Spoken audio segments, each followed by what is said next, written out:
We are back and we were doing sparring breakdown videos. We got me, I'm Justin, I'm the black belt on the right and the black gi, versus Walter, the blue belt on the left. And we're gonna have a roll, and what I'm gonna do here is, as the roll progresses, I will, anytime there's a submission, we'll rewind it and I'll break down kind of what happened and what allowed that to happen. Also, if there's any interesting scrambles, we'll do that too. I might, for this video, wait for the entire video to play out, and then we'll go back and kind of pick out the best ofs and break down those submissions or transitions that we both liked. Again, Walter's been training with me for about 18 months. He's a good blue belt. He trains quite regularly. He trains about 5 days a week. So he's doing quite a good job of building a nice guard for himself. So a lot of what I'll do is I'll put a little bit more pressure on Walter than I will with my white belts, make things a little bit harder for him, and I'll hit kind of more dynamic passes and just get him used to dealing with that. I put Walter out rather quickly, so I'm making him kind of work his way out. He's doing a good job bridging, getting space going here. I start moving up into a higher S mount and pick up an easy triangle. I just kind of close the space off here and get a quick tap. That's probably one we'll go back to near the end. Just want to check the time on it. Because I finished that triangle without the arm being across the center line, and I'll kind of break down how to finish a triangle when you don't have the arm across the center line, because you can still definitely choke the person. You just need to understand the mechanics of the position. Again, me playing guard, just kind of playing around a little bit, giving him opportunities to look to get some of his passes going. Walter doing a good job looking to break my grip here, but you let it go. Again, staying on the outside, I hit a quick little sweep. And I come on top and start looking to pass. Again, same kind of thing I did before. I'm pitting his legs early and just kind of working my way up into the mount here. Again, we worked on some mount escapes today, so I'm trying to give him some opportunities to kind of work on escaping the mount. And there's some technical mistake he's making with his mount escape, and we'll go down and look at it later as this progresses, but this is why we keep ending up in these positions where I can do the mounted triangle and the arm bar. And he did a good job blocking. He made a good frame there, which is what made it hard for me to get the arm bar. So that's why I had to dismount and go to side control. And again, I'm just trying to fish Walter's arms out now so I can get more attacks, armbar attacks going. He's not really giving it to me. So now I'm just kind of smashing his frames, getting heavy on his arms. Hitting some nice bridges here. I start moving to knee on belly, and I'm kind of like halfway between knee on belly and the mount. I wanted a guillotine here, but he did a good job blocking my hand. I didn't quite get to set up the guillotine that I wanted to. Again, Walter's doing a good job bridging. Again, same leg lace that I used before. I kind of turned it into a smash pass, and now I start circling back into side control. So again, just putting some pressure on Walter today, making him work hard. Again, me pinning the small of his back here, just taking space from him, making it hard for him to move. But Walter doing a great job shooting his hips back in. One thing he's definitely getting good at is dealing with tight pressure and still managing to recover his guard. That's a skill I really want him to develop. Doesn't matter the weight or the size difference. I just want him to find that space. I finished with a paper cutter choke there. He did a good job fending me off, but I think after a while there's only so much you can do. I'll skip ahead until we restart here while we tie my belt. Just kind of give him some feedback. It looks like we're gonna have one more roll. I think there's maybe one more submission. Be good to break down. One thing, Walter, if you're watching, you need to make more of an effort to commit to your grips. You're doing a great job blocking, but we need to make sure that you're getting some contact, some connection.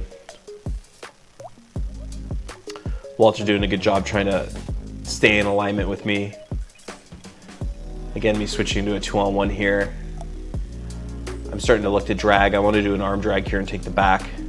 But Walter's getting really heavy to the left, so I'm going to have to go with a different tactic. And I remember feeling this in the roll, that because he went so heavy to that one side, he was really off balance. So I just kind of hit like a 2-on-1 scissor sweep there. It's hard to see with the camera angle, but that was essentially what was happening. So I'm just kind of breaking that down so he was aware of the mistake he made. Again, same kind of mistake as he did before. He did a good job framing, but left himself vulnerable to the triangle. So I hit the mounted triangle here at the end. And I'm pretty sure that's the last sub that happens between me and Walter in this roll. I think that's the end of time. What we'll do is I want to go back to that first triangle. It happened at 1:30, I think. So yeah, roughly here. I'm going to go back to the setup even, and we'll break down some of the setup. So like, yes, again, like Walter's doing a pretty good job here of getting on his side. I think it'll happen about here. He's going to bridge the other way, and this is what's going to give me the triangle setup. So yeah, as he kind of rocked back down, I already had this knee up high, right? When I bring this knee up high, it's going to put me in really good base for S mount. And what happened is Walter's arm is now underneath my arm, right? He lost the frame that should be across my hips. If he had that frame across my hips, it'd make things a lot harder for me to rise up into S mount. But because he ditched it and let that arm go underneath my back, this is why it's going to be easy for me to bring this knee up high and now switch to the triangle, right? So now all I have to do essentially is shove this hand down, and I'm going to be able to throw the trailing leg over and underneath Walter's head.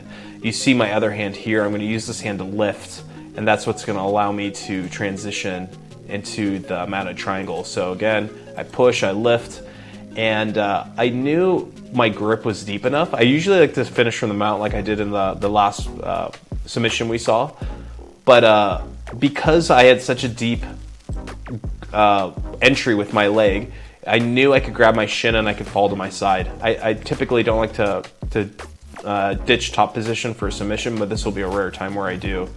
And you see me lock the triangle. Now, what I want you guys to see, and to finish this triangle without the arm in, what I need to do is internally rotate my hip. So what does that mean? I'm driving this knee in towards Walter's head. And when I do that internal hip rotation, it's going to help push his shoulder into his neck. So we'll see that here in a second as I go to push. If you watch, I slowly kind of start twisting that knee in. We'll go back. I just want to see if we can get a better representation of that.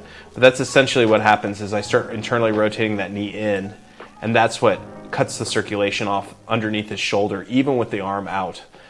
So that's why I was able to get that triangle, even though the arm wasn't across the center line. So next time you guys roll, try that. Try to internally rotate your knee, and that'll, or internally rotate your right hip in that case for that triangle, and that'll should allow you guys to get the finish a lot smoother. Again, like just to kind of shoot to the end here, the other triangle that I used, this is typically how I would like to finish a triangle from the mount. So it's a very similar entry. Actually, it might be the exact same entry. We'll take a look here. I just finished it a little differently.